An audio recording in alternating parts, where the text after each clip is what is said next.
Is this being taped for minutes or? Yes. So we'll do roll call. Commissioner Schwartz, do you want to start? Sure. Schwartz present. Johnston present. Valentine present. Danaher present. Forsell present. Siegel present. Trumbull here. Philseth here. All right, excellent. We have one community comment, so Tom O'Connor, please. Oh, and two, pardon me. Thank you. Tom O'Connor, do you want to start first?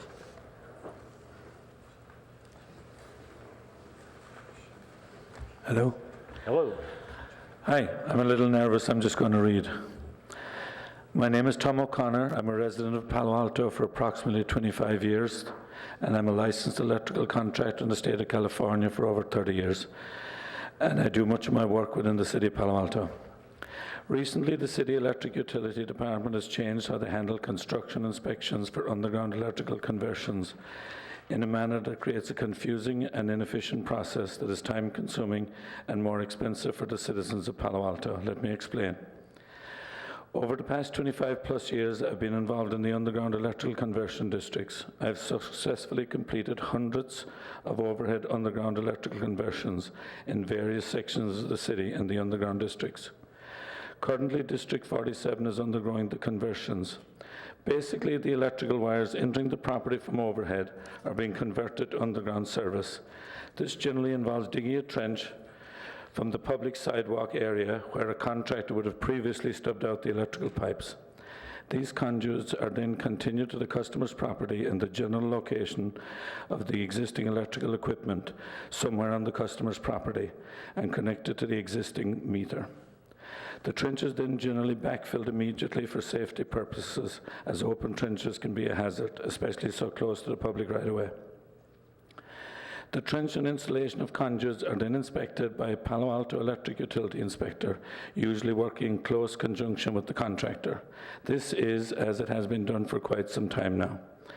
The customer's existing electric service wires are then disconnected by the electric utility staff, and new wires are installed by the contractor through the already approved conduit. Here's where the problem starts.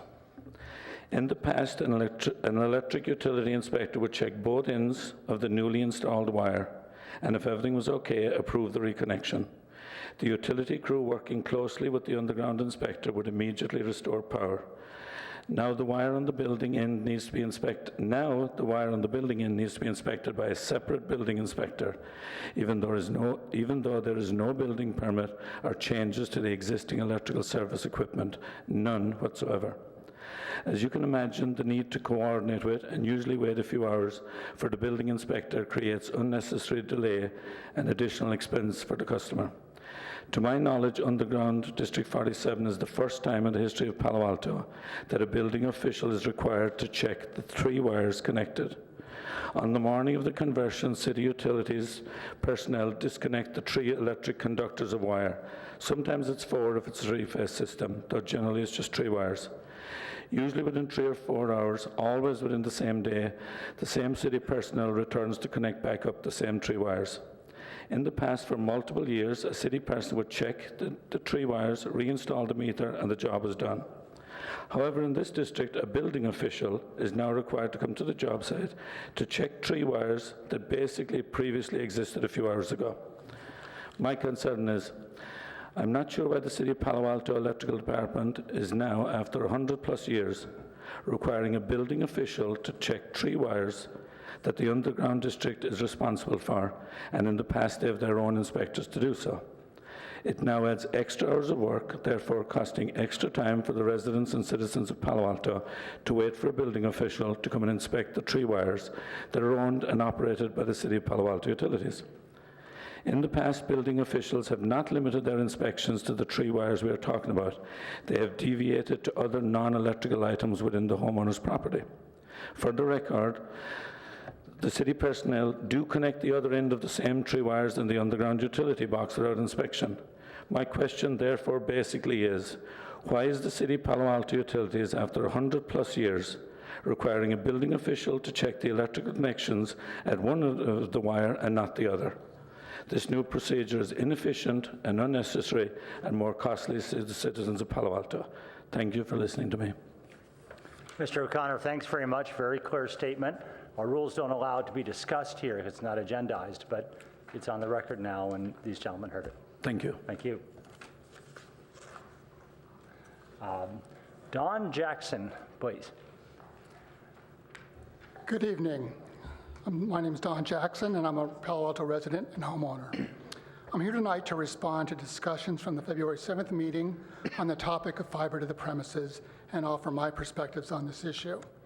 In thinking about this issue, I think it's important to distinguish between, on one hand, the service, and on the other hand, the infrastructure and technology employed to deliver the service.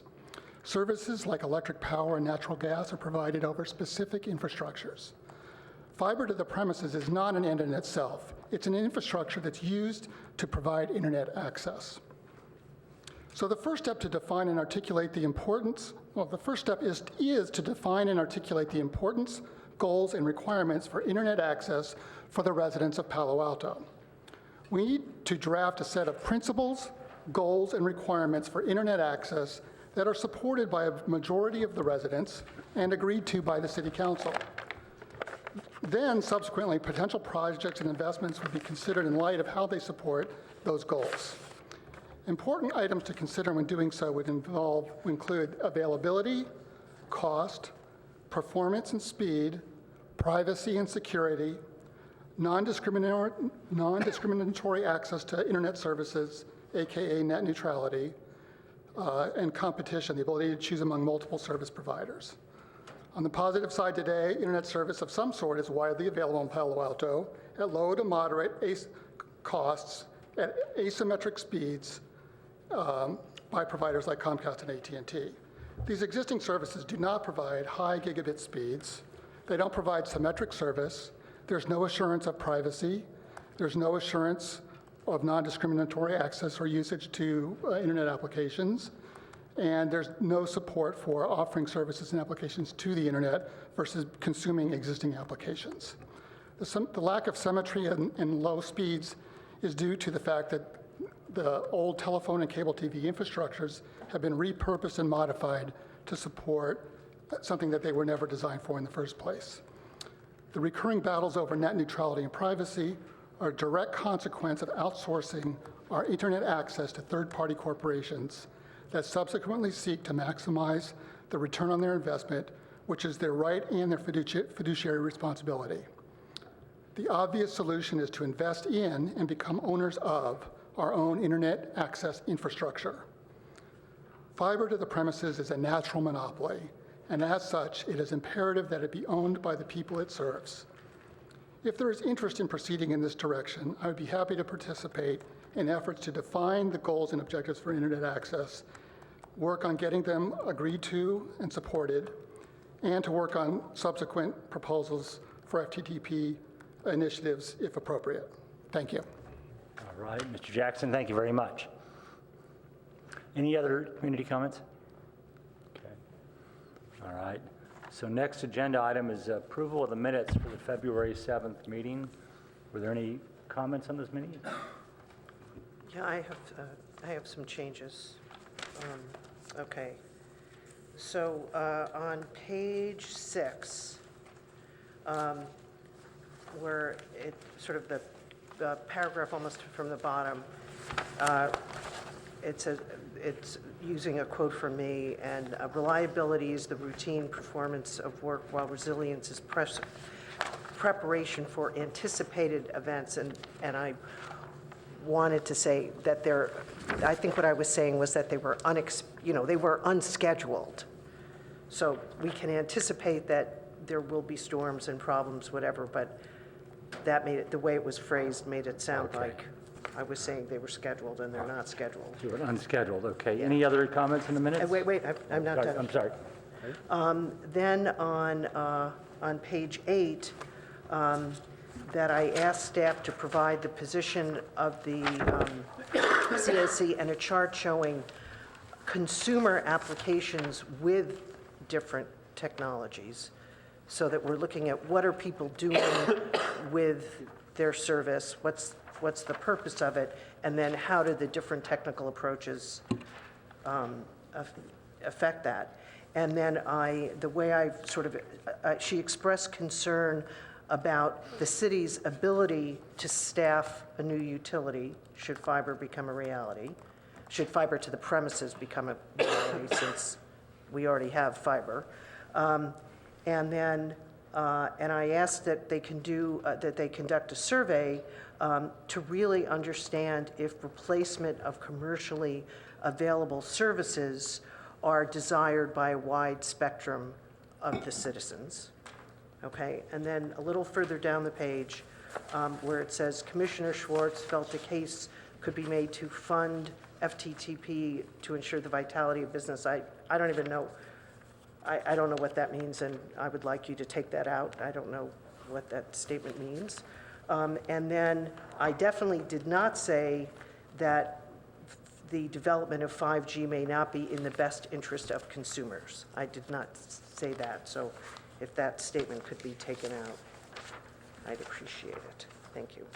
Now I'm done. All right. So, I'm not sure I got all of it. Yeah, please. I'll just pass it over if you would.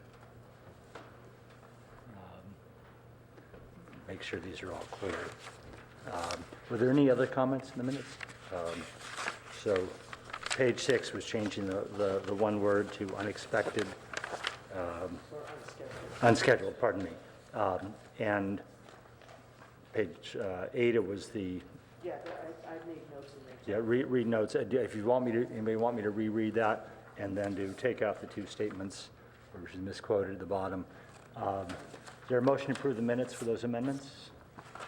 I'll move that we approve the minutes with those amendments. Second. Okay, all in favor? Aye. Aye. All right, approved? Okay. Thank you. All right. Any comments on the agenda from folks? Any changes? Okay. Then reports from the Commissioner's office. Jonathan and Dean, anything to report this time? Did I miss that? Yeah, no, commissioner meetings. Yeah, that's right. Report from, what did I say?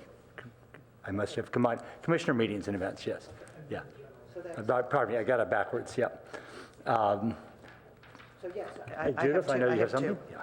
Okay, so this month, there are two things I'd like to reference. One was the Voices of Experience workshop in Dallas. Oh, that's not yet. Not this, that slide isn't yet. Okay, so that was on February 15th, and there were utilities from across the country that came to be part of this discussion.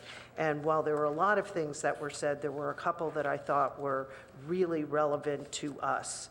So one of the municipal utilities pointed out that they had designed their customer information system to match the requirements of their early phase AMI capabilities, and now wish they had spent more time thinking about what they might want to do in the future. And that would be their number one advice that they would give to a utility now in the planning stages: think beyond your initial plans. The other thing is, while all the utilities with AMI deployed had made the case based on operational savings, fewer truck rolls, eliminating meter reader positions, better pinpointing of outages for them, they found tremendous benefits on the customer side itself. And while not all of these benefits are easily quantifiable, they do feel they are real and enduring. So, for example, one that actually might help a lot in Palo Alto is remote connect and disconnect turned out to be a very valuable change, and it turned out it also helps a great deal with safety. And they're seeing that there's better performance also with customer privacy because they don't have to go into people's yards and things like that. And in general, having AMI allows the utility to be much more proactive. So I have more notes if the staff is interested, but or any other commissioners, but I'll save it for that. Then now I want my slide. Okay, so the other thing I went to was the California Energy Storage Alliance Annual Market Development Forum at the end of February. And the reason I brought 2 slides back, so the slides I'm going to show you are from the California ISO, and everybody here I know has heard of the duck curve, correct? Okay. And so what has happened, this is from a recent day in February, and what they're finding is that the duck curve, now that there is more solar on the system, is actually getting deeper, and the belly of the duck is getting deeper, and the ramp is getting steeper. And if we can go to the next slide, that what happened is, so if you look at the yellow, that's where solar is, and then if you look at the red that's above it, that was the amount of electricity that had to be, solar that had to be curtailed. And what you're seeing in that block is that you have this very aggressive ramp that has to come up, and you get to this point where solar is just not part of it. Now, everybody at this conference was trying to be, produce storage solutions, but one of the things that was patently obvious is this isn't happening tomorrow. We're not going to be able to sort of do everything immediately. And one of the other experiences I had, there were several representatives from community choice aggregators, and these are communities or businesses that have been set up in communities around the Bay Area. These happen to be primarily with PG&E, in PG&E territory. And the CCAs are promising their customers that they can have 100% solar all the time, which obviously can't happen based on what we're seeing here. And so I think that when we discuss, I think in April, we're discussing the EIRP, that this is one of the things that I'd really like us to be able to talk about, that what it means by using certain language and what it means in terms of the reality. So this was just an example of something that got shown recently. So anyway, thank you. All right. Thank you, Judith. Anybody else with comments? Oh, I have a few. Again, I apologize for missing the last couple meetings for various and good reasons, but I'll mention a few things I've been involved with since the last time I was here.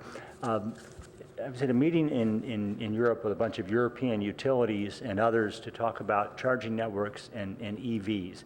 And takeaways where there's a general understanding that they need control networks so they can, either the utilities or others, but they prefer the utilities, can track and control what's happening. So they can manage when there's a concentration of chargers in the same time, to facilitate billing, facilitate roaming, to be able to add more services for customers and businesses, highly competitive environment. They want to be able to find new points of connection. And for, very importantly, for demand management, grid stabilization, and other services. And the one that was furthest along in the thinking was Renault. We had a presentation from the head of their EV programs. Their calculation is that 12 years from now, given the expected uptake of electric vehicles, if those can be managed so you can slow down and control the charging, given that it estimate 10% will be plugged in at any point in time, that you can manage enough of the demand in the network and take care of the peaks, that you could save 15 to 20% of the capital expenditures for the grid in France, which is enormous from that. So just back to the themes we've talked about, the enormous storage capacities in those EVs, and I believe we want to future-proof the ones that are going in so we can take advantage of that. Second topic, I had a chance to meet with CEO of a very fast-growing company in Europe that's installing gigabit speed fiber optic networks throughout the UK, and gigabit upstream and downstream. And he said that in the last few years, costs have come down dramatically, driven a lot because there's been a massive build-out of the grid in China, which has created a lot of innovation. And there are terms he mentioned that I hadn't heard of, like micro-trenching and nano-trenching. There's also techniques of putting the conduit for the fiber through existing sewer or water pipes. And there are new techniques for connecting fiber in the field that take much less labor time, 10x improvement in labor time. So his point was cost, if you did your cost studies 3-4 years ago, they're exaggerated. The costs have come down quite a bit. He also offered that he didn't think wireless would be able to handle the upstream and downstream requirements, and agreed that gigabit speeds are going to be what people need for their businesses. Lastly, I was at a meeting last week we hosted with investors from in clean tech and energy tech. And so a lot of them are investing in solar and wind. Nice thing to hear is that solar and wind, much of the country is now below the marginal cost of coal, which is why we're hearing about more coal plants being shuttered. More storage is being added for enterprises, not yet for utilities, but it's been economic for enterprises. The investors are challenged because cost of generating assets and storage assets are projected to continue going down. They're challenged by how do we invest in 25-year assets when if we buy it 2 years further or later, it's going to be cheaper and cheaper. It's like electronics, except it's a 25-year life. So they're worrying about that. And everywhere, utilities are looking for new services to offer consumers. So those are just some takeaways I thought were interesting. And that's it for that agenda item. Now we're on to you folks. Sorry, I jumped the gun on that. General Manager of Utilities report. Thank you, Chair Donahoe. So I have a few items that I would like to cover. So the first thing is that our strategic plan was scheduled to be presented to the City Council on February the 26th, but it was postponed to March the 19th council date, as other agenda items were going a little long that evening, and so they excused the utility piece. We were last on the list that night. So we appreciated Commissioner Schwartz for attending and actually sitting through that period of time with us. And then we also want to take the opportunity to invite all of you, if you'd like to come on the 19th. It's actually going to be the first thing on the agenda this time. We actually, since it was a continuation, it's actually going to be moved up at that point. And that, that we, through your guidance and throughout the whole process, we appreciate very much all the efforts that you've given us on this.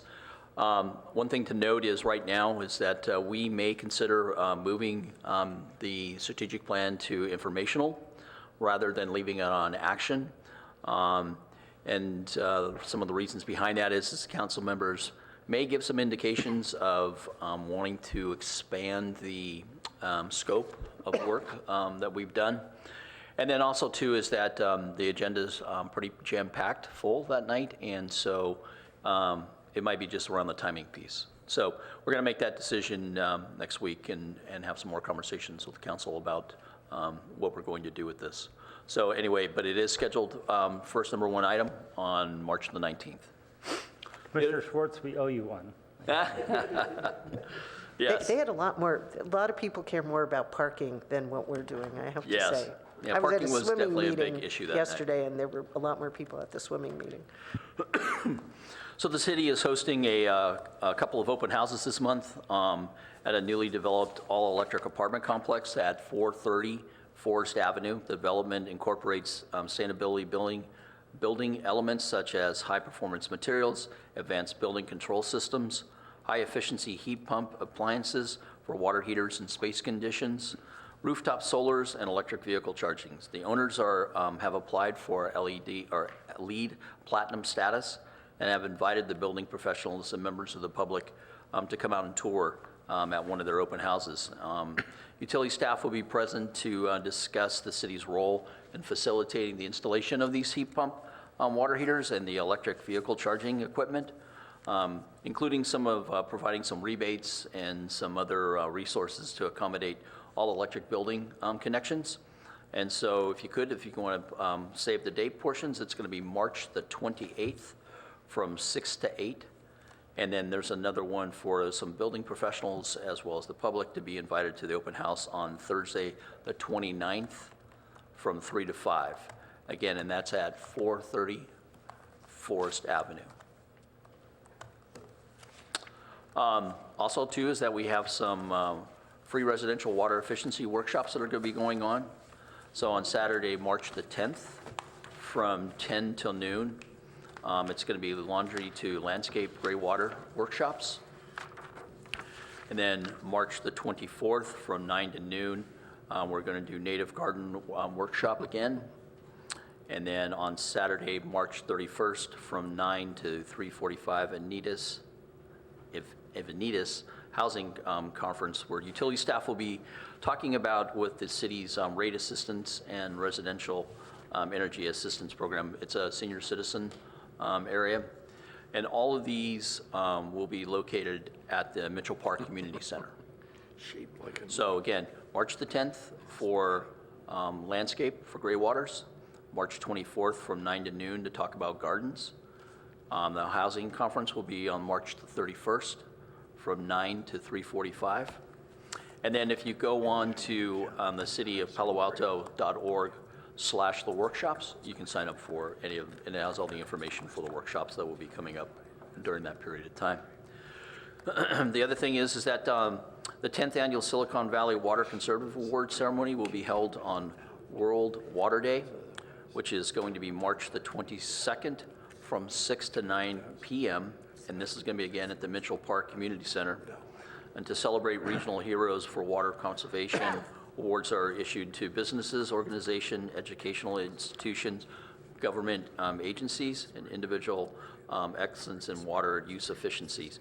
Palo Alto won, the city of Palo Alto won the Water Utility of the Year in 2014. And this year's going ceremony will feature Dr. Wallace Nichols, author of Blue Mind, and he'll be the keynote speaker that evening. If you go on to waterawards.org, the tickets are $20 a piece for that. And then this past February 22nd, Thursday, utility staff participated in the Green Building Summit hosted by the Development Center. The goals of the summit was to identify possible energy code modifications for the 2019 building code cycles. Other attendees included local architects, green building professionals, industrial experts, regulations, including the City Energy Commission. Utility staff was participating in the technical advisor committees, and that we followed up on ideas at the summit. And through the participation, it was looking for opportunities to collaborate with other stakeholders on the ways to improve the building and resource efficiencies of facilities, electrification, and existing of some of the buildings that we have today. So that had happened on February the 22nd. And then just a couple other more dates to think about saving is that Earth Day, the great race for saving water again. We've heard of this many times. April 14th from 9 to 1. It's going to be at the Palo Alto Bayland Athletic Center. And the next newest one is that mostly, I believe all of you attended last year, so we're going to have another MSC open house. And then this year, we're actually going to do it on a Saturday. So it's going to be at the MSC May the 12th. And then it's going to be from 9 to 12 at the MSC. So we definitely want to invite all of you to come out. We'll make sure that we remind all of you again for that. So it should be a great time as it was last year. There was about, I'm guessing there was maybe about 350 people that came, and we did it the day before the 4th of July. So that was on a Monday. I think the 4th was on a Tuesday this year. So it was during the week. So it actually worked out pretty well. But this year, we're planning on holding it on a Saturday. Police, fire, public works, and utilities will be giving demonstrations and things like that out there again. So I have a very significant, important question. Okay. Which means it isn't. So for the water conservation race, are we going to be able to see the communications director as a running toilet again? I think there were so many folks that were so interested in that she was able to give that honor up this year. Because I think the last 7 or 8 years, it's always been one of my ex-students, and I'm not sure whether that says anything or not. Yes. All right. And that concludes my GM report. Is it a full calendar? Where is it on the website? The Great Race? No, Or- all of the events. You said they're all listed on the website. All the events. So if you look at the workshops, if you go to the City Palo Alto /forward workshops, that's where the workshops will be located at, So if I go to cityofpaloalto.org, I don't see anything for workshops. /workshops. Well, I'm just, Should be a page there. yeah, if I'm somebody who doesn't know to do We can- slash workshops. We can make sure that we email it back out to everybody. I know, my point is, nobody's going to know to look for it. So it should be a button. If we're doing all these events, it might be a little easier to, people to find them. Thank you for the report, though. Catherine, we send notification out, don't we? Or- Hello there, Catherine Elvert, Utilities Communications Manager. So we send out regular email blasts with information on events, workshops, and updates on other news of interest. We'll be sure to include this for the public.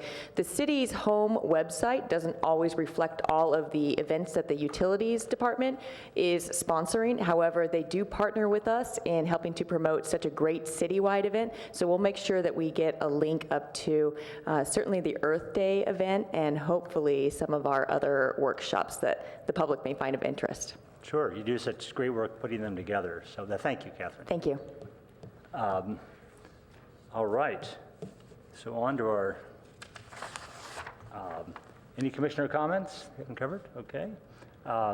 No unfinished business. I had one question Oh, please. for staff, just from the last meeting. You told us you were going to get out the statement of work for the RFP on the fiber in March, and I just wonder if that's still on track.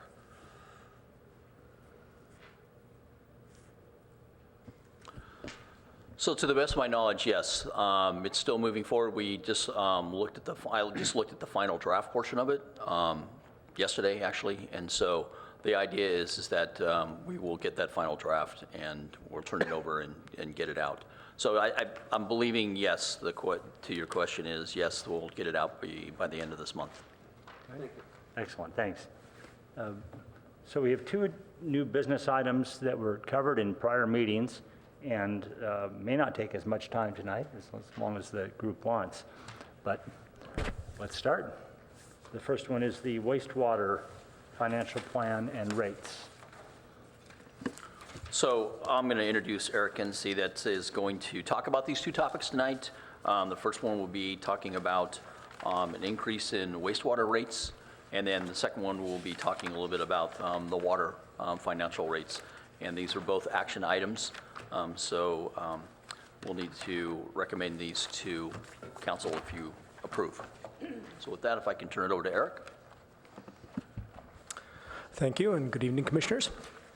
So I'll preface this tonight by saying both the wastewater and water utility financial plans and rate increases that we're bringing to you tonight, the proposals that we have tonight have not changed from what you saw last month in the preliminary view. So we're still recommending a 10% wastewater rate increase for FY19 as well as a 4% for water.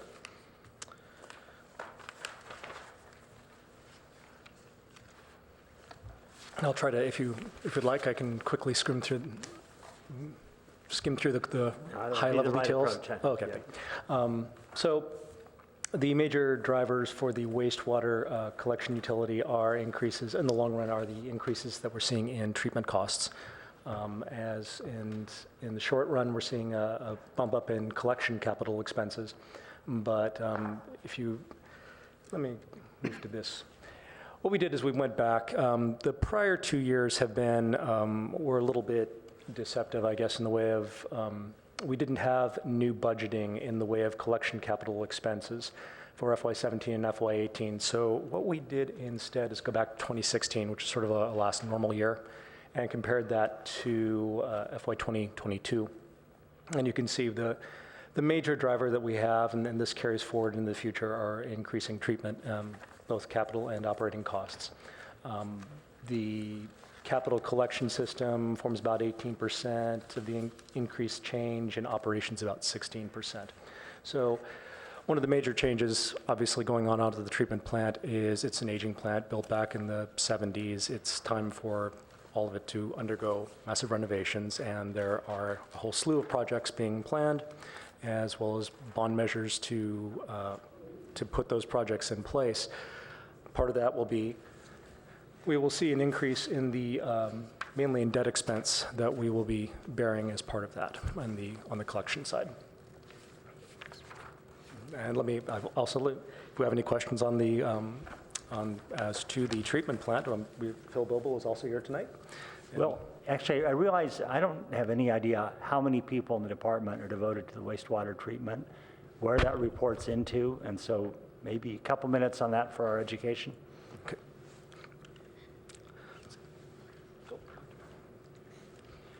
I'll ask, see if Phil would like to. Phil Bilbo, Public Works, and just by that, you know that the treatment plant is actually in Public Works. You referred to the department, so Utilities Department covers the wastewater collection system, and then the Public Works Department covers the treatment plant.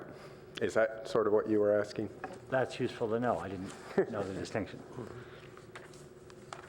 How many people? So there's about 70 people that work at the wastewater treatment plant. Most of those are actually operating or maintaining the plant itself. There's an engineering group of 3 people. There's a maintenance group of 8. There's a laboratory that's got 8 people in it. The laboratory also covers water. So the water program is billed for the water analysis that's done.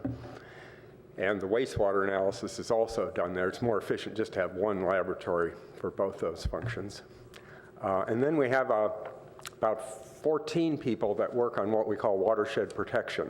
So they're doing enforcement and permitting with respect to discharges that occur to the sanitary system or to our storm drain system. So they're partly paid for by the Storm Drain Enterprise Fund and partly by the wastewater fund. And actually, one of our people is also paid for by the collection system because they worry about grease from restaurants, which is primarily an issue because it causes blockage in the collection system. So that's why we charge that fund for that particular person. Grease itself, we can handle at the sewage treatment plant. It's getting it to the sewage treatment plant where things go awry. And is there a natural explanation for why Utilities Department does collections and Public Works does treatment? Well, since I'm probably the only person that was here when that occurred, I'll take a shot at it. Even Dean, who has losing a little bit of hair there, wasn't around. So I think the short answer is, frankly, the Utilities Department got so big, and there were several issues in the 80s that the Utilities Department had, and they decided to sort of balance things out and spread that management responsibility to 2 departments instead of just one. Okay. And how many? One other thing to add here also, though, is that the treatment plant does serve a number of other cities, right? Oh, that's a good point. So that makes it kind of unique, is there's 6 entities that discharge into the sewage treatment plant. So it kind of lends itself to a sub-fund under the wastewater fund. There's a sub-fund that's called the treatment fund, and it receives revenues from 5 other entities and then the city of Palo Alto. So from a bookkeeping perspective, it was good to separate it out and have a separate fund. I actually think a separate fund probably always existed, but. And how many people work on collection in the utility department? Don't. Might be in the financial plan. Let me Ballpark.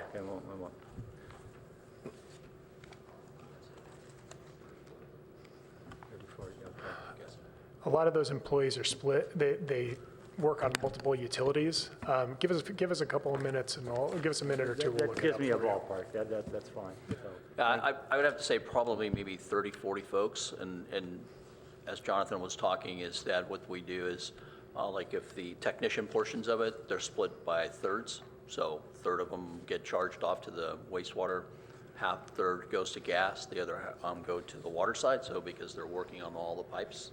And that's why they weren't assigned to Public Works. Right, exactly. Okay. Yeah, there were a lot of efficiencies too. If somebody's working on an underground piping system, water, gas, and wastewater all have that commonality. I appreciate the explanation and the history. Thank you. Something good about having been here a long time. So Commissioners, we had the presentation last month, and are there questions for Eric on the brief recap we just went through? So you would like a resolution approving our, the recommendation for this. Is there a motion? I have questions. Oh, please, I'm sorry. I wasn't clear, sorry.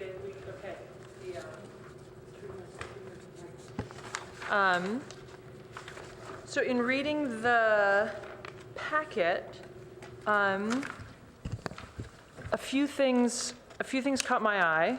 One was page 15 showing that the operations reserve with this financial plan is predicted to dip below the reserve minimum and below the risk assessment level. And the other thing, so sort of that's a concern. Why would we sort of on purpose do that? And the second is, and sort of my concern about that is exacerbated by the observation that depending which page you look at, construction costs going forward are projected to rise 1.3, 1.5, or maybe 2 to 4% annually after fiscal year 2019. And the three places in which that prediction occurs, usually the sentence before is talking about how construction costs for main replacement projects rose 30% between fiscal year 2016 and 2019. So I'm kind of like, if they went up 30% in 3 years, on what basis does the utility predict 1, 2, 3, 4% cost increases going forward? And sort of putting those two together, I'm wondering if an 11% increase is adequate, because it's already predicting to get the operational reserve below the minimum, and then if construction costs don't go up more than low single digits, or if they do go up more than low single digits, then that problem will be exacerbated. So, yes, the 10% it's a calculated risk. We do usually, whenever we do budgeting, there is a certain assumption that we're not going to necessarily spend everything that's within the budget. So ideally, we're going to, the overall costs of the utility will probably come in a little bit less than what we're projecting. But I did put in another scenario in here where we could, we have a 10% rate increase recommended tonight, but I did also do an alternative scenario in here for an 11%, which skirts us a little bit closer up. It's in the, there is an alternative in here. Figure 6? Actually, in the next page 16. So. Oh, yes, I remember that. Right. So sort of like, why not recommend that instead? It's if costs do come in lower than we should, we'll skim right along the bottom, and it's a choice. It is we do. So. Which costs are likely to come in lower? I mean, like labor costs? Operations-related costs in general, because they're just, we tend to budget at a certain level, and we usually don't hit the total of budget that we put out there. We come in a little bit under. So. Well, an example of this is what's happened in the last couple of years, where we anticipate that we're going to get a main replacement project done every single year. We've had, as we've talked about regularly here, we have issues filling vacancies, and sometimes, a lot of times, those issues with vacancies can impact our infrastructure replacement program a bit. But a bit in the sewer fund can mean a large one-time deposit into reserves. And so rather than trying to be aggressive, rather than trying to be aggressive with the rate increases, we're being somewhat conservative with the, being conscious of the fact that over the last few years, we've probably had a similar chart to this in the financial plans, and a delay in an infrastructure project or a savings in operations because we were unable to fill vacancies for some period of time led to enough savings to keep the reserves not only above the minimum, but actually sometimes well above the average. It's a very small utility, and so small changes like that can make a very big difference. So the savings are really deferred programs.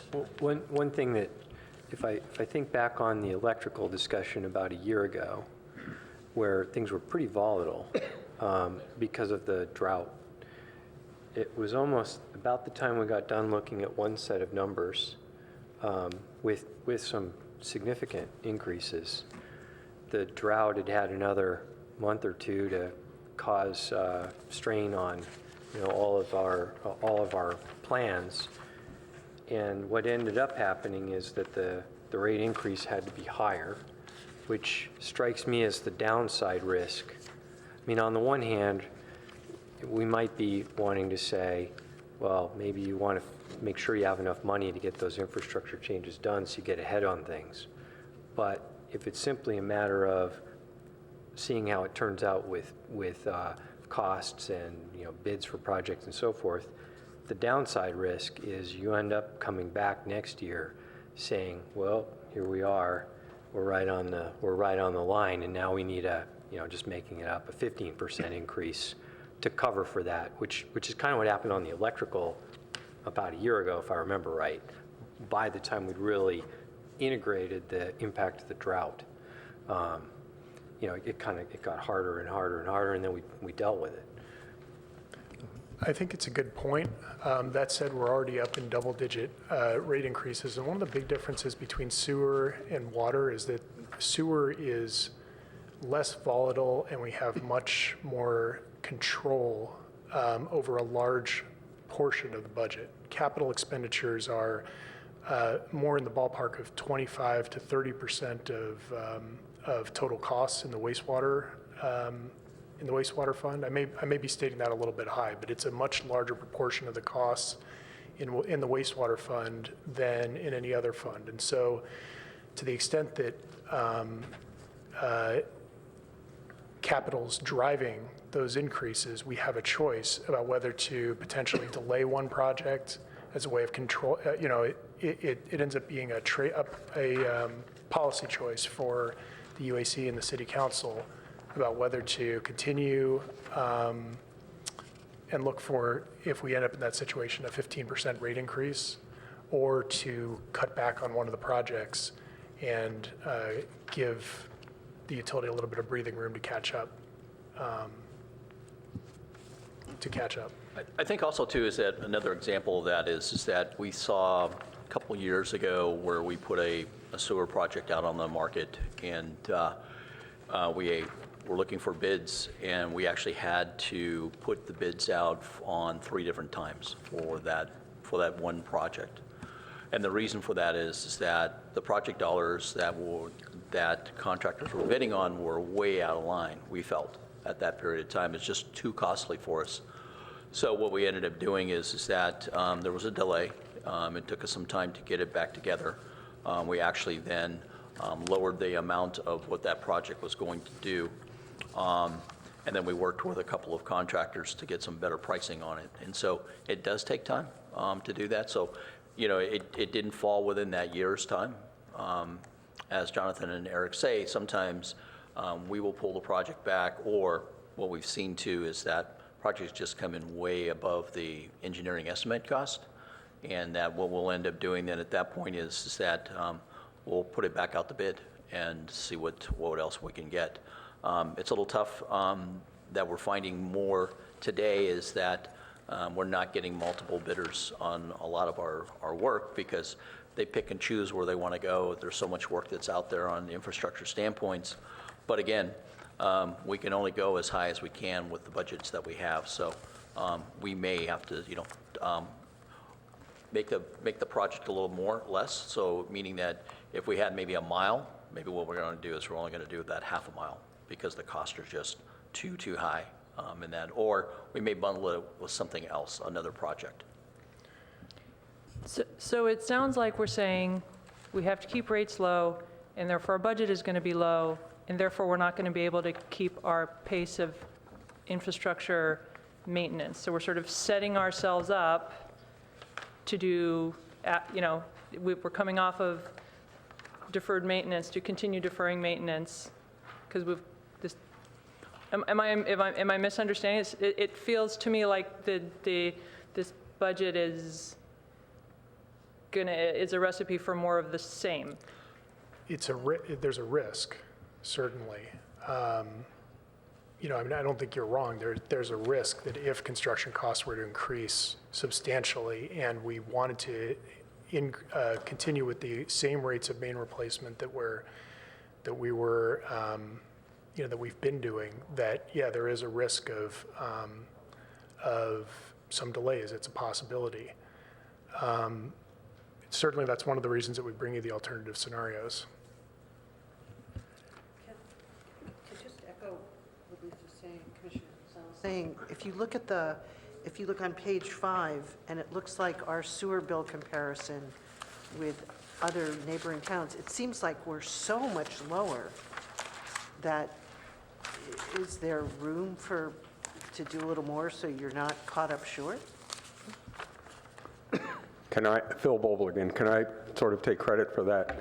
So the sewage treatment plants in San Mateo County, if you looked further up, they're all of that same ilk. And it's because their their treatment costs are higher.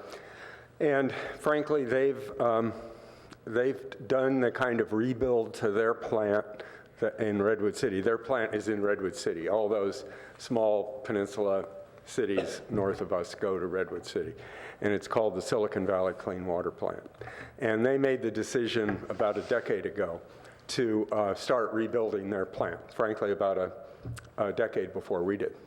And so that's the primary reason you see those high sewer rates for those cities. And some of them are even higher than the ones listed. So I say we'll take credit for it. It's, again, one of these trade-offs. We didn't start rebuilding our plant as soon as these people did, and we may be sorry for that in the long run. So kind of following on to some of the questions that Commissioner Forcell was asking, what's the useful life of sewer pipe? Anywhere from 80 to... Well, I think that the pipe that's in the ground today is mostly cast iron pipe that we see today. So, it's been in the ground for 40, 50 years. So now what we end up doing is that we use DHP, which is high polyurethane pipe.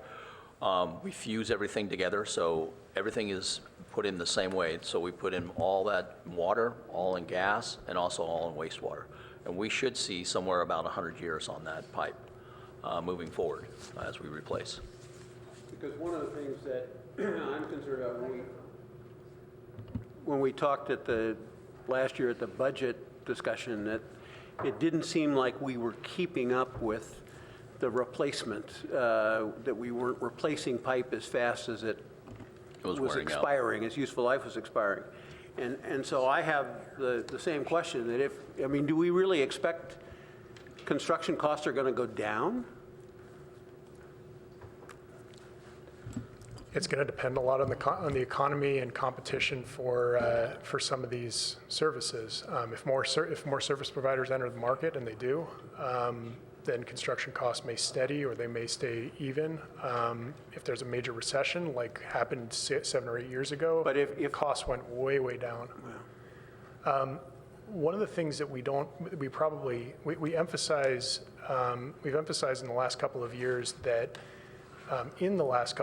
we've put off some main replacement projects, and one of the things that our engineering manager is feeling a little bit nervous about is the fact that we might not have told the story of just how much replacement we've actually done over the last 20 to 30 years. It may feel a little bit like there is a massive infrastructure problem out there that is getting worse and worse with every single year. We've actually made huge progress over the last few decades. We have Sylvia Santos, who is a manager in our engineering department, who could speak to a little bit more to how much of the sewer system's already been replaced, if that would be helpful. Well, my concern is really, I think, the same thing that Commissioner Forcell was talking about. What you seem to be, when you recommended the 10% increase rather than the 11% increase, what I heard you saying in the explanation is, well, we really aren't sure we're going to get all of those construction projects done that we're budgeting for. And so, and we can always push them off anyway if we need to keep the rates down. And I just am concerned that we not use deferred maintenance as a way of keeping the rates at a level that we're comfortable with, that we think are going to be that our customers are going to be happy with. I mean, I think that it's important long-term to maintain the infrastructure adequately, and if doing that means we've got to bump the rates up a little bit, it seems to me that that's something that we should think about. That's why that we bring the alternatives, and that's the sort of policy direction we're looking for from the UAC and Finance Committee and Council. We've received a lot of pushback in past years, even when it's resulted in potential capital slowdowns. We've received some pretty serious pushback, and I think we're maybe seeing a different Utilities Advisory Commission.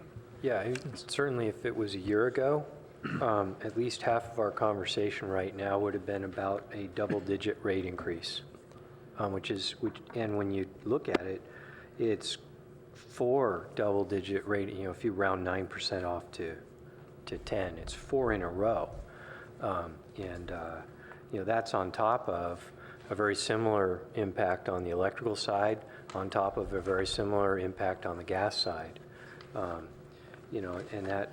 So I think as long as we can figure out a way to know that you're not creating public safety hazards, which I don't mean to say I believe you are, but if we have a way to understand whether or not you're economizing on the shorthand to create which then creates long-term expense, then I could certainly understand why, if I were a Palo Alto citizen concerned about that 10% increase, I could understand why I'd feel good about your choice to ride as close to that edge as you can, and have an opportunity to see it bear out that works, as opposed to, say, setting it at 13%, to know that you absolutely have enough funding.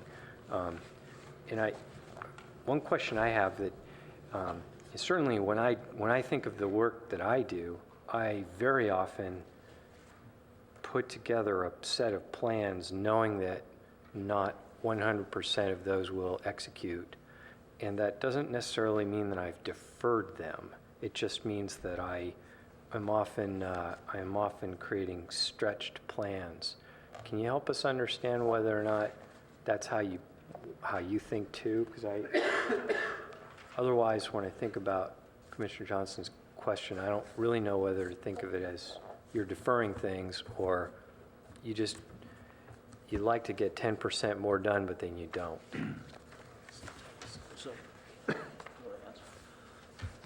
So as Jonathan said, Sylvia Santos, our engineering manager, she's going to be here. She can address that for you.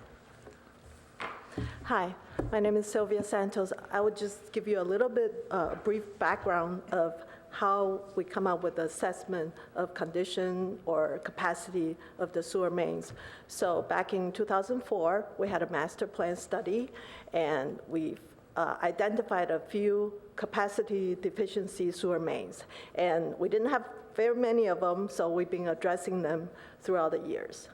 And then we had a separate project in 2005, I believe. We video inspected all the sewer mains to find out the condition of the pipes. So every defect was scored with some rating. And we used these structural ratings to prioritize the replacement program. So we've been aggressively, proactively replacing the main. I believe the report has a map showing how much has been replaced, and we replaced about 31% so far of the sewer system. And if you take a look at the map, most of the pipes are in the older neighborhoods in the city. So the rest of them are subdivisions that were developed between 1950 and 1970. So they are newer pipes, and sewer pipes used to be, they used to use clay pipe. The new standard is HDPE because they have fused joints to prevent roots from intruding into the pipe. The clay pipe is very strong. I think most of the problems with clay pipe is at the joints because they have belt and spigot joints, so roots will enter into those joints to take up the capacity of the pipe, as well as groundwater, rainwater infiltration into the pipe through the joints, also overwhelming the capacity. So we have been proactively replacing sewer mains for 20-something years, definitely reduce a lot of I&I infiltration. Also help treatment plant not to treat unnecessary amount of water, or wastewater in that case.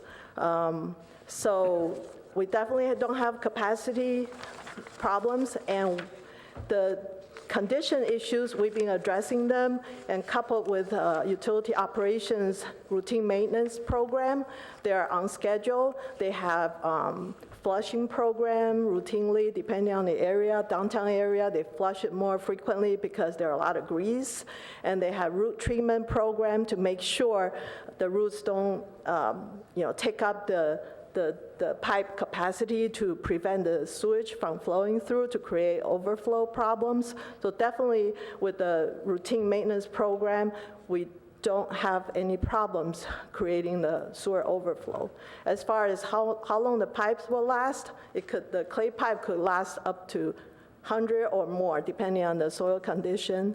So we feel confident that we're not putting our system at risk by deferring the program 1 year. The reason why we defer 1 year is actually because staff was really busy working on sanitary sewer 24, 25, 26, and 27, which we just completed both projects in April of 2017. All the inspectors were busy with one water project and 2 sewer projects, and most of the staff were busy focusing on the upgrade downtown project design and management. So we really have been replacing 27 projects so far, so 1 per year for the past 27 years. We've been consistently replacing them. So we defer 1 year, and now it's our chance to take another look to see, okay, maybe we can slow down a little bit because the rest of the pipes are in the newer neighborhoods. So at this time, part of the strategic plan is to evaluate the long-term replacement program. So we definitely will come back with another report to let you know. But we feel that we are not putting our system at risk. Thank you very much for that. Arnie, did you have a question? Well, just to make sure because I think what you're saying is in 20 years you did 31%. Is that roughly right? 20-something years, 31%. Because then what's nice about that math is if they should last 100 years, then if you're on that cadence, it should close. I mean, you should be able to get through all of them and then be ready again. Right. Yeah. Correct. It strikes me that the conversation about whether our reserves are enough is less of an issue here because this is a pretty small budget. 1% rate increase is $200,000. So if we found ourselves running short, it's easier to make corrective action on that scale, on that. I think that's a good point, probably one we should have brought up too. We have the ability to come back to you mid-year. We were short-staffed for a little bit. We weren't keeping up with the quarterly check-ins that we tend to do to make sure we're not running into budget issues like the ones you're describing, Commissioner Forcell. But if we do see it, we're back up to staff, we're doing those quarterly updates. If we start to see a problem developing, we can come back mid-year to make a change. We don't have to wait until the next fiscal year. All right. Terry, you had a question? Yeah, I'm confused about what you're asking us to recommend to the council. So let me explain that. We have an attachment A in the staff report we got. Is that your intention of what to do? The reason I'm saying that is page 11 of today's presentation seems to have a different recommendation. So what's in common in both of these recommendations is that we would recommend that the council adopt the plan, but the attachment has a bunch of transfers from reserves, whereas the recommendation in the presentation is all about changing rates.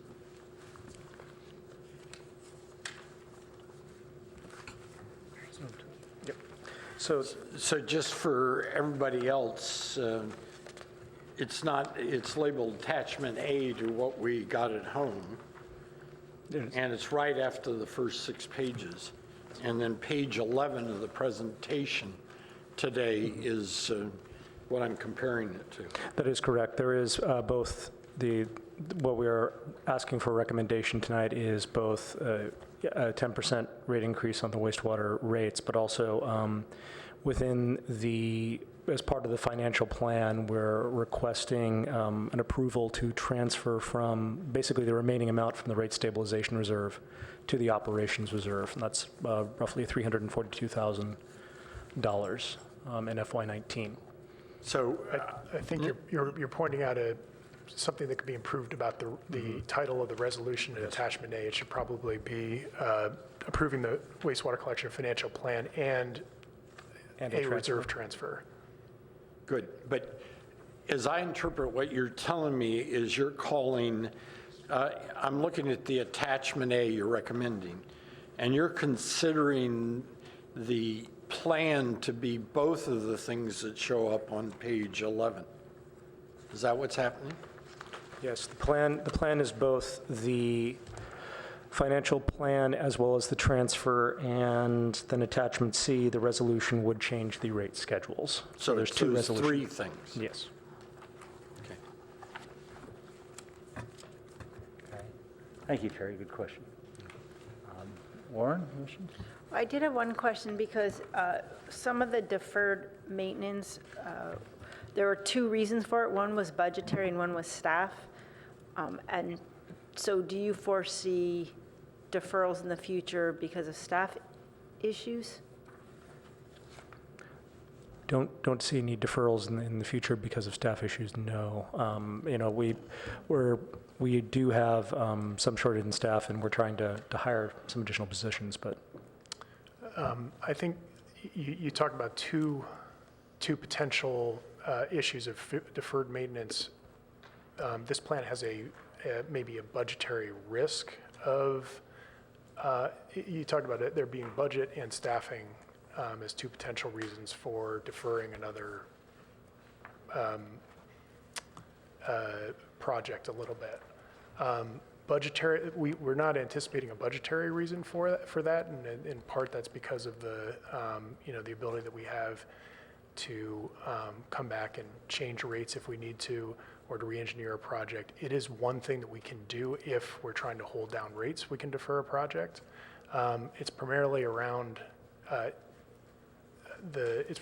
staffing. If there is a potential risk in the future, we don't build that into we don't plan for that, but we have had challenges attracting staff, and to the extent, Commissioner Ballantyne, these are stretch plans.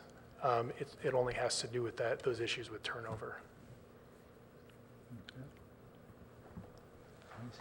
I guess the follow-on to that, though, is compensation a reason for not being able to staff vacant positions? Because to me, then it becomes a budgetary issue. No, I don't believe so. I think the thing is that, we have seen folks that just retired purposes.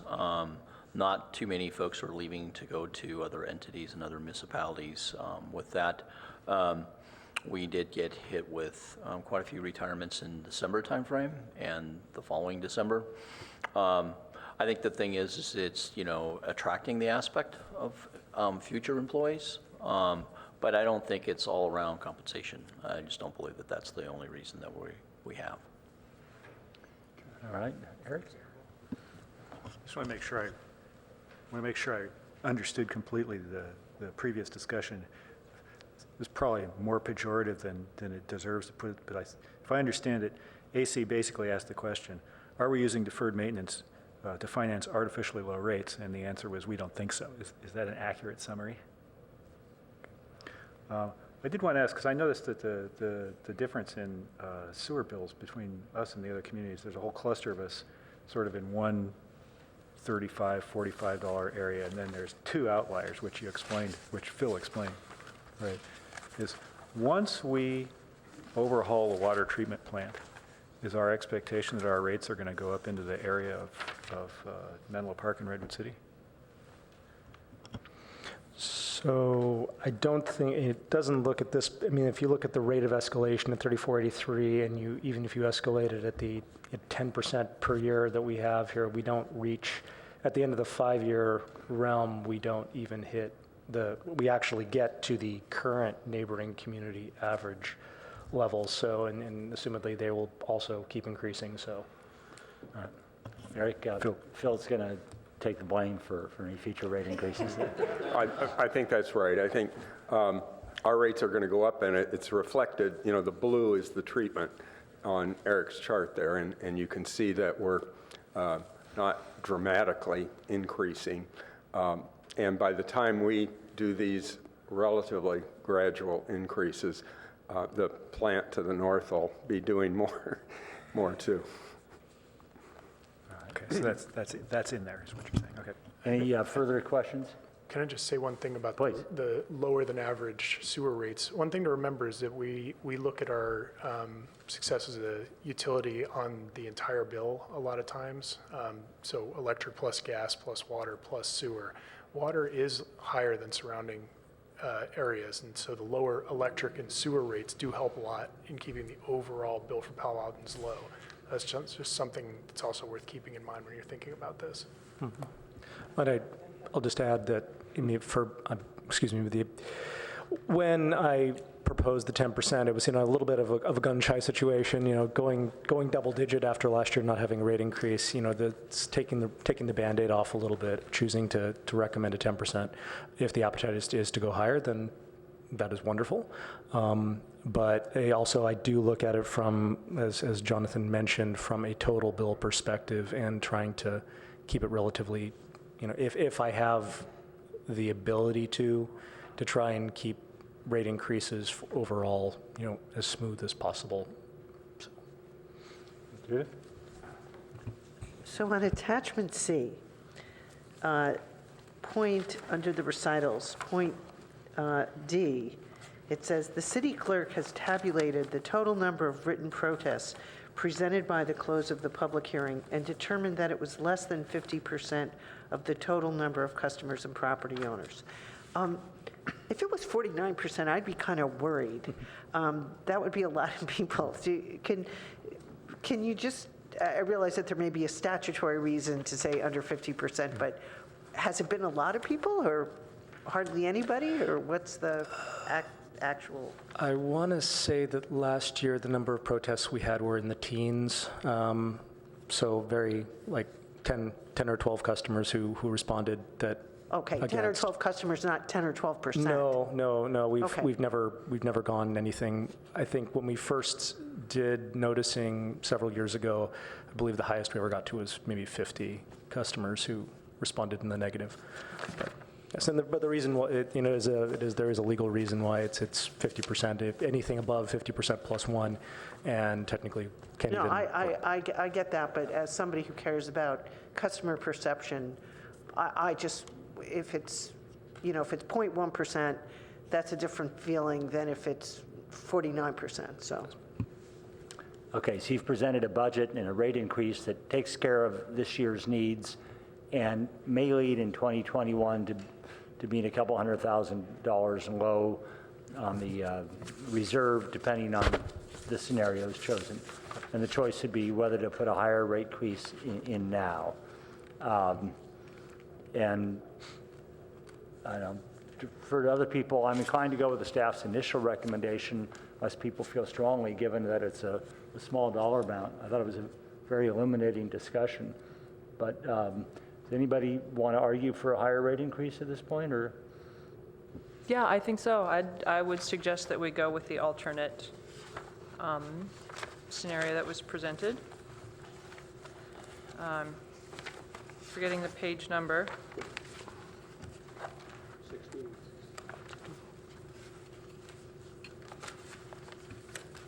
Yeah, on page 16.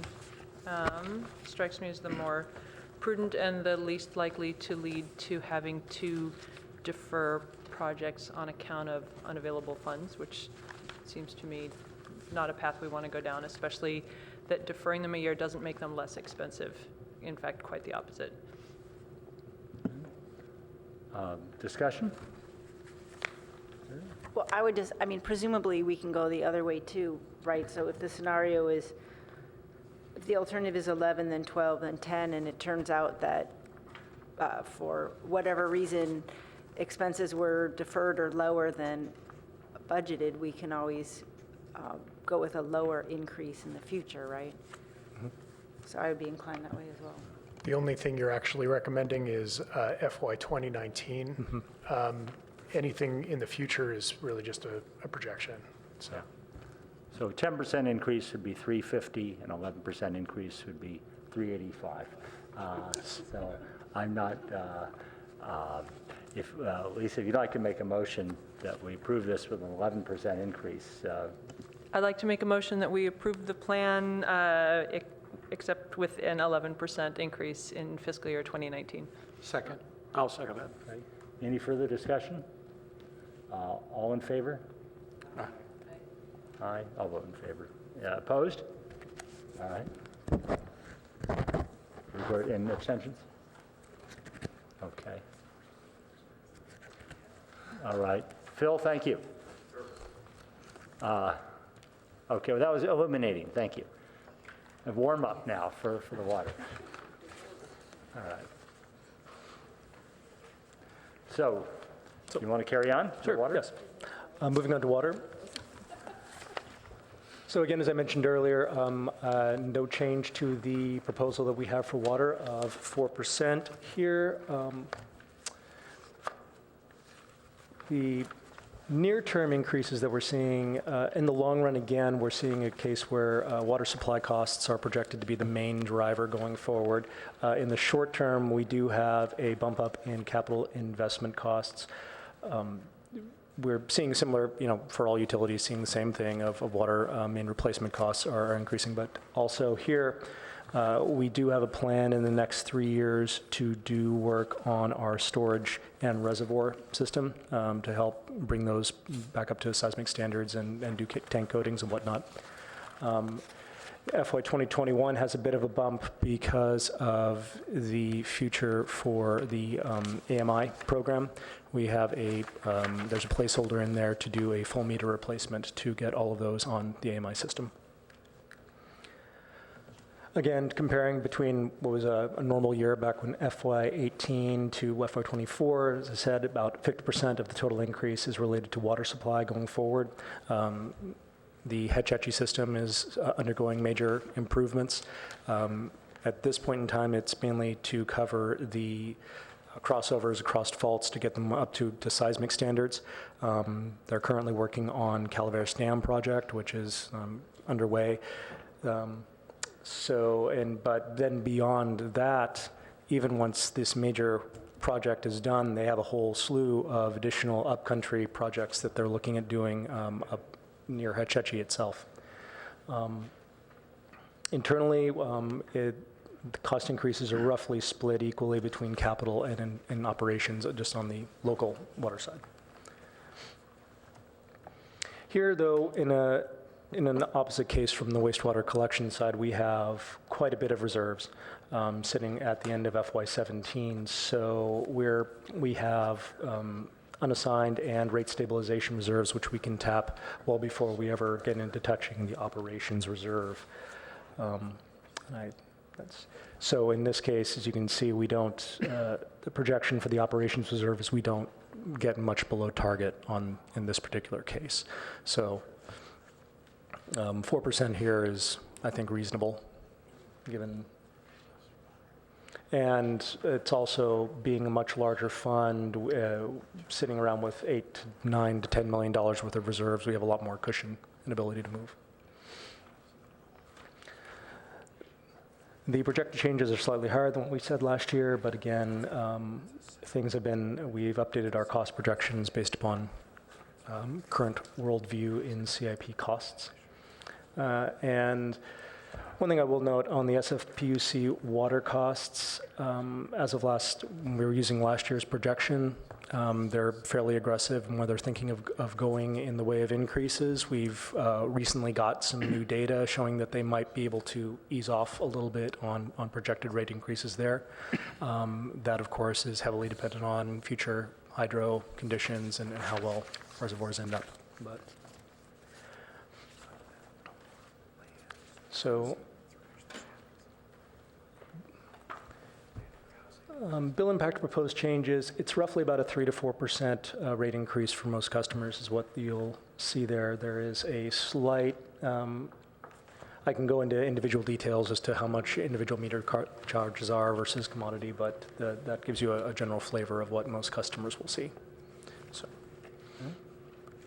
All right, thank you. Are there questions, comments? I just had one question because I didn't understand it. It says that our water bills are the highest of the comps, but I didn't see that. I mean, it is on the higher end, but I didn't see it as the highest in the chart, so I don't know what I'm missing. Yeah, Redwood City, it's, I'm trying to find that particular slide. Did it not make it into our presentation? Page 7, I think. Page 7. The,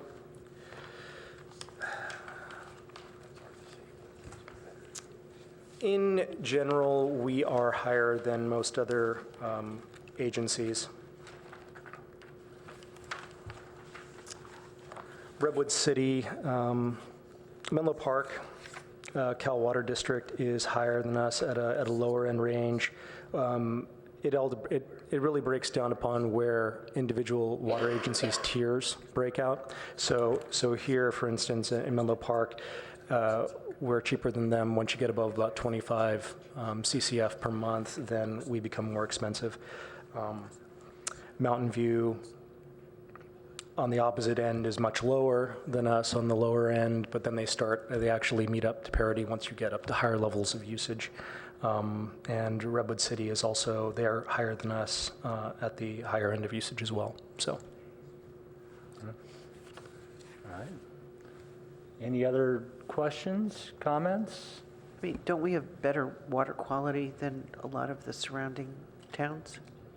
For the north, for the peninsula users, we all utilize the Hetch Hetchy system north, so. The only comparison city on this list that doesn't use Hetch Hetchy water is Santa Clara. And so that's why they're so much cheaper. Yes, that's right.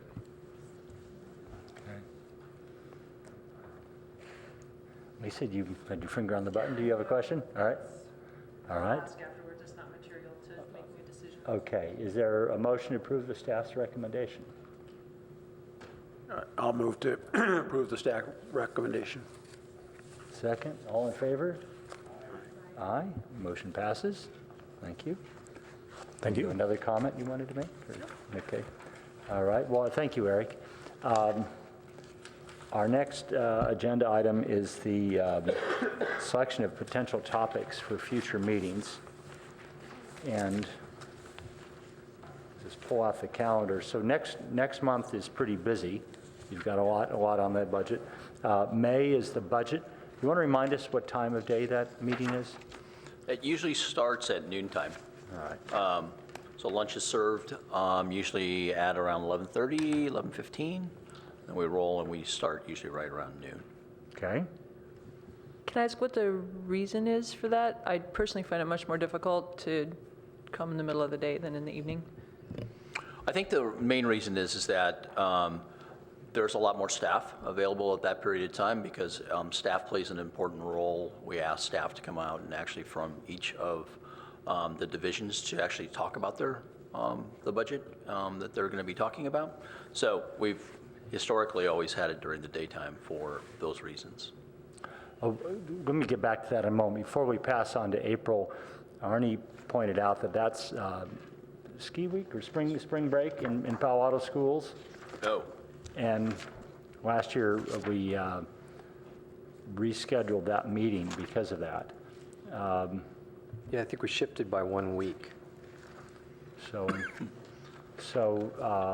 If you like, I could have Meredith send out a doodle. And Well, yeah, let's just take a quick poll if people could answer now. Would April 11th instead of April 4th work for people's schedules? Didn't ring. We'll get a doodle for you, but we'll get some quick answers from others. Arnie? Yes. Yes? Yeah, the 11th would be touchy for me. The 4th works, so. Okay, and Lisa, oh, you're checking.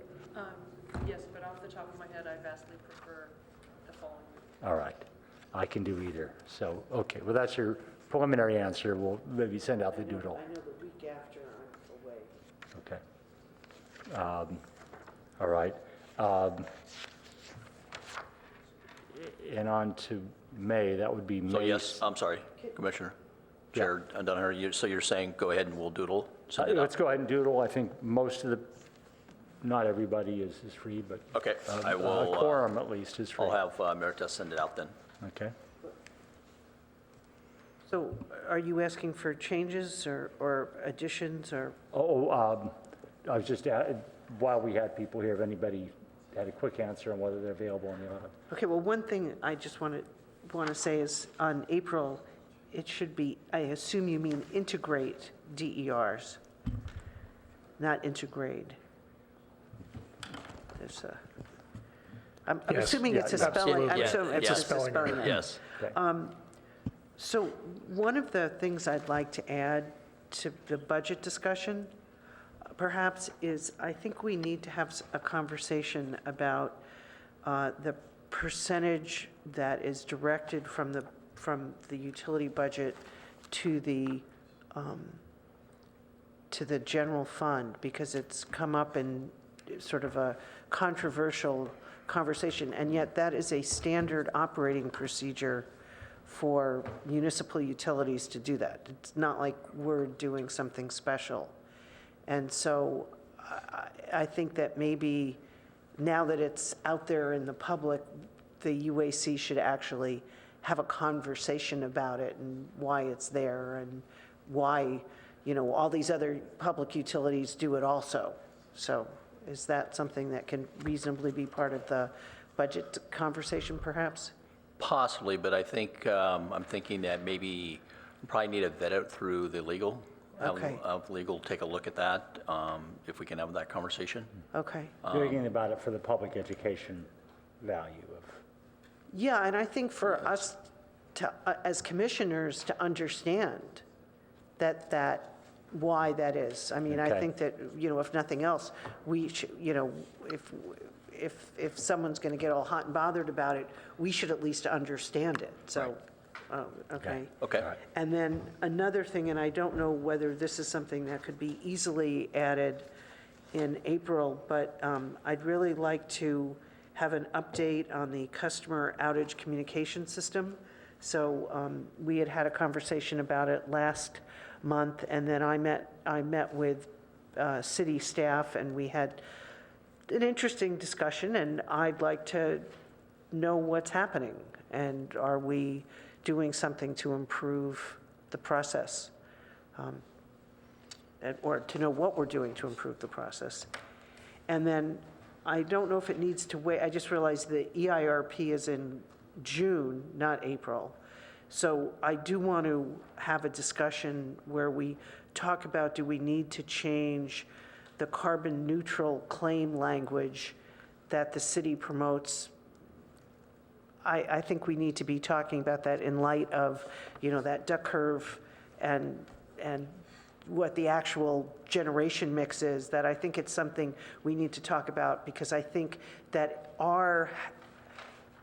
using the kinds of descriptions that we are is having an impact in the region for why other CCAs and other are saying the things they're saying. So I think we're being a leader, and we may not want to be a leader in this. So I think we need to talk about it, and if it has to wait till June, then I guess it waits till June. But if there's an earlier thing that it can slot in with, I'd love to see us have a conversation about it. I don't think we're going to be fully prepared for that conversation until June. Okay. We've been pulling together Okay. some analysis and ways to tell that story, to frame that discussion, I'd say. Okay. And we're looking at June for that. Okay. So, yeah, so is there a different, maybe when we talk about assessment of electrical distribution systems to effectively integrate DERs, that's probably an agendized item where we can talk about it, right?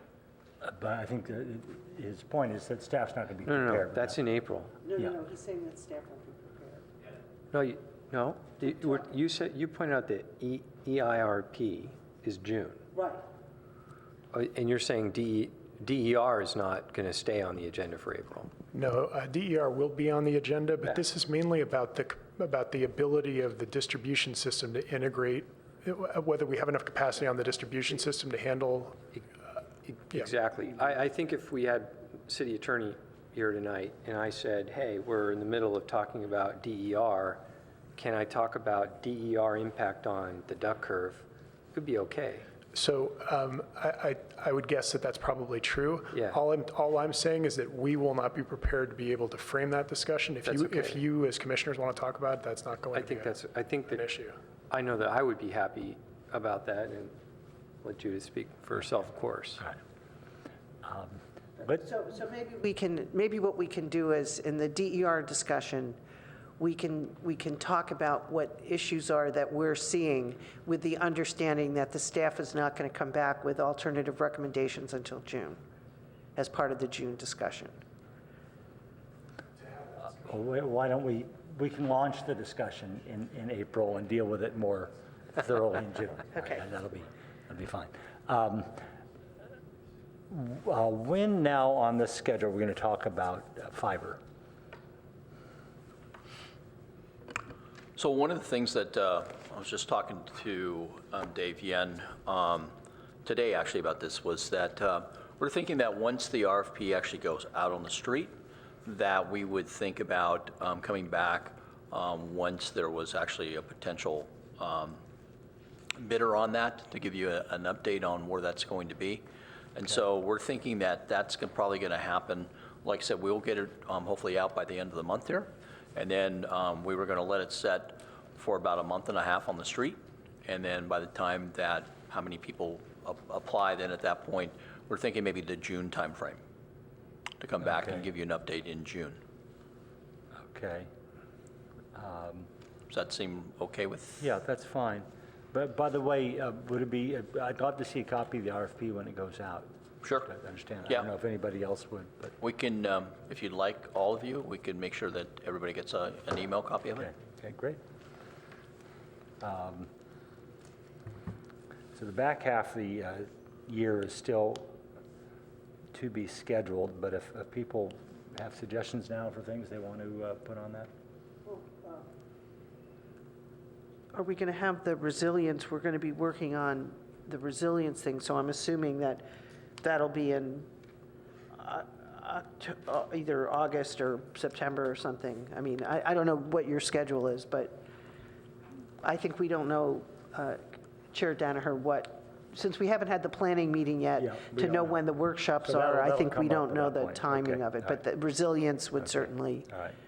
Now, we've issue. often skipped the August meeting for vacations. I don't know if that's something we can consider as we get closer, I guess, depending on staff needs and topics. All right. Any other comments on this schedule or anything else? I thought we were going to get a report at some point, and maybe you just haven't gotten the update from Stanford yet, where they are with the transmission line?